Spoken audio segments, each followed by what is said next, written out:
Сәлем балақай. Бүгін мен саған алдар көсе жайлы ертегі айтып бермекшімін. Алдар көсенің кім екенін білесің бе? Ол сараң байларды алдап, кедейлерге көмектесуші адам. Баяғыда алдар көсе деген ақылды, айлакер адам өмір сүріпті. Бір күні алдар көсе жол жүріп келе жатып, бір байдың есігінің алдына тоқтапты. Ол қатты шаршап, тамақ сұрамақ болады. Бай оны көріп: «Алдар көсе, саған не керек?» дейді. «Ауыз тисем бола ма?» дейді алдар. Ал байдың сараңдығы соншалық, ол тіпті су бергісі де келмейді.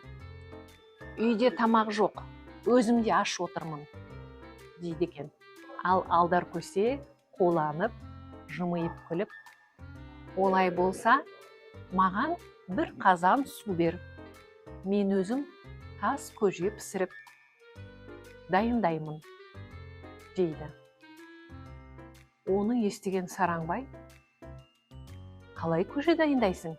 деп жүгіріп барып бір қазан су әкеп береді.